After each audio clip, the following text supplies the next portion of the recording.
Yep, I said this last year and the year before, but this time it is also true. We are in for a big year of RPGs. Today, I'll be counting down my top 10 RPGs set for release in 2024, and this is just my list. There are many like it, but this one is mine. So, I would love to know what RPGs you're most excited for, so leave me a message in the comments below. Some of these titles don't have an exact release date yet, but I'm confident that all of them will be released sometime in 2024. Also, I'm not going to be including remasters, so games that would otherwise definitely be in there, like the Suikoden 1 and 2 HD remasters, won't be making an appearance, but remakes, they will be. Before we begin, if you liked this video, it would help me out a lot to hit that like button and sub for more RPG content. You can also hit that super thanks if you'd like to support the channel. Alright, here it is, my top 10 RPGs set for release in 2024.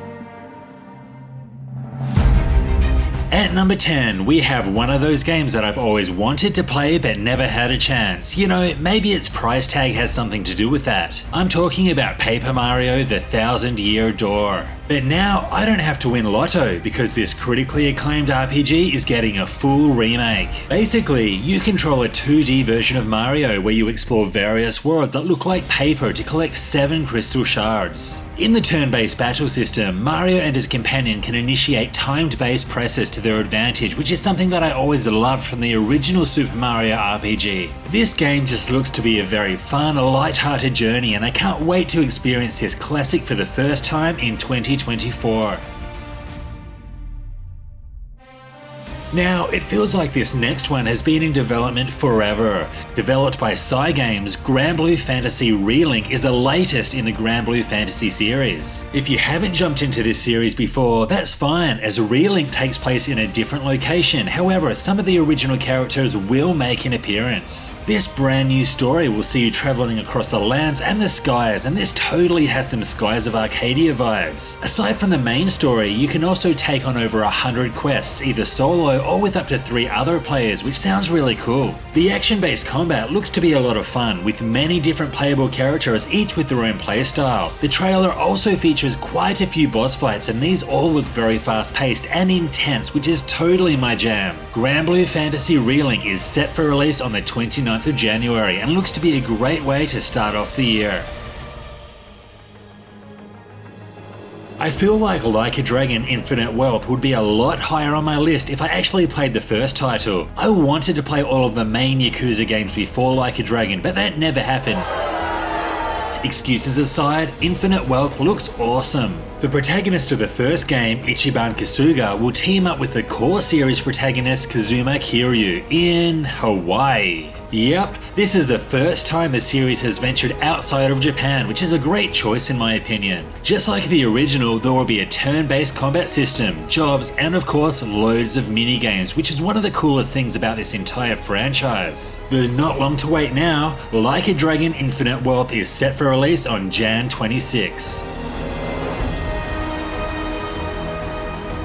At number 7, we have Persona 3 Reload, which is a remake of the original Persona 3, and I say that because there are 3 current versions out there which are all slightly different. I actually just played through the remaster of Persona 3 Portable on Steam, and while I did have a lot of fun with it, I also felt it could definitely use some updates, more in line with Persona 5. Either of the devs listened to me, or it was a complete coincidence, because Persona 3 Reload is here, and it looks incredible.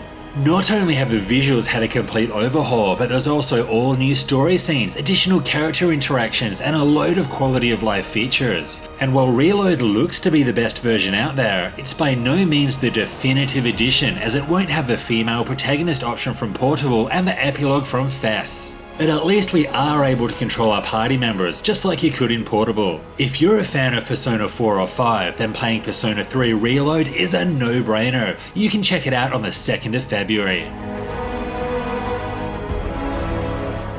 Next, we have the tactical RPG Unicorn Overlord, which is the latest title from Vanillaware. Now, they may not be the biggest household names, but they have released some absolute hits. I'm talking Odin Sphere, Dragon's Crown, and most recently, 13 Sentinels Aegis Rim, which tells one of my favourite video game stories ever. Unicorn Overlord features some stunning visuals with its backgrounds, characters, and effects, which are absolute eye candy. I mean, gorgeous visuals is something that the studio is well known for. The game's war-focused story follows the exiled prince as he fights in real-time large-scale battles to take his kingdom back from General Velmor. This will involve him travelling across the 5 kingdoms and building up his army as he fights to reclaim his throne. Unicorn Overlord is set for release on March 8th, which is going to be a very busy month for RPGs, but I'm sure I'll find a way to fit it in.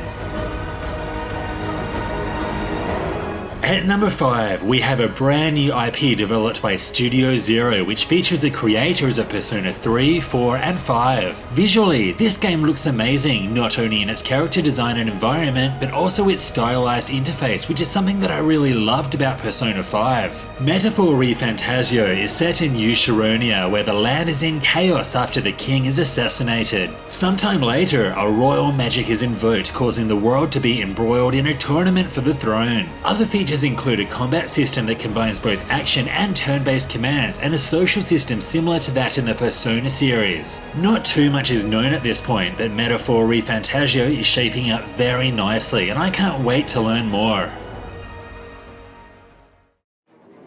When I reviewed the original Dragon's Dogma on another website in 2013, I concluded with this. The battle system is among the most enjoyable I've played in open world RPGs, and exploring this huge world and taking on its powerhouse enemies with massive meteorites is the first thing that I'll remember about this game in the years to come. 10 years later, and that is absolutely spot on. I really don't have the best memory when it comes to video games, especially a decade after last playing them. But that combat is something that I have not forgotten.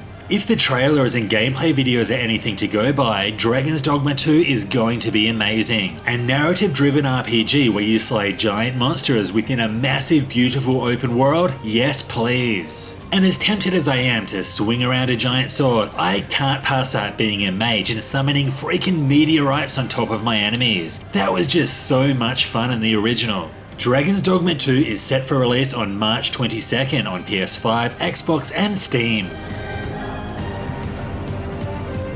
At number 3, we have the latest title from one of my favourite RPG series of all time, The Legend of Heroes Trails Through Daybreak. Now, Trails games have never been known to look that great, but there is a clear step up here with Daybreak thanks to the brand new game engine. I'm also so happy that this game is moving to the Republic of Calvard in the East. As much as I absolutely adore the cast from Erebonia, Liberal, and Crossbell games, it's time to move on to a new story with a brand new cast of characters. Daybreak marks the beginning of the second half of the whole narrative and follows Van Arkwright, who is a Spriggan, which is basically a bounty hunter.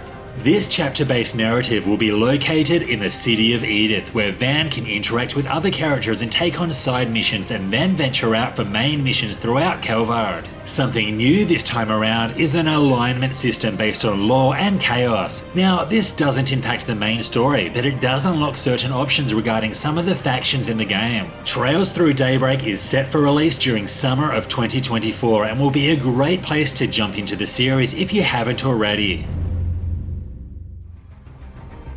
Eiyuden Chronicle 100 Heroes. Give me any other year in the history of history, and what we've recently seen of this game would have done enough for number 1. If you're out of the loop, Eiyuden Chronicle is a spiritual successor to the Suikoden series, created by many of its core staff, including its creator Yoshitaka Murayama. At this point, we have had a really good look at what's in store, and wowee, it is looking good. The 6-character combat system has a large focus on character combos, as well as using terrain to your advantage. The 1 vs 1 duels are back, but this time takes the characters to multiple stages throughout the duel. The wars feature a grid-based system with a mix of turn-based and real-time movement. The headquarters. It looks massive, with many possible additions as more characters are recruited. And this, of course, includes many mini-games, including the return of the cooking contest. We We may not be getting Suikoden 6, but I have all the confidence in the world that this game led by the core team will be everything I've ever wanted from it.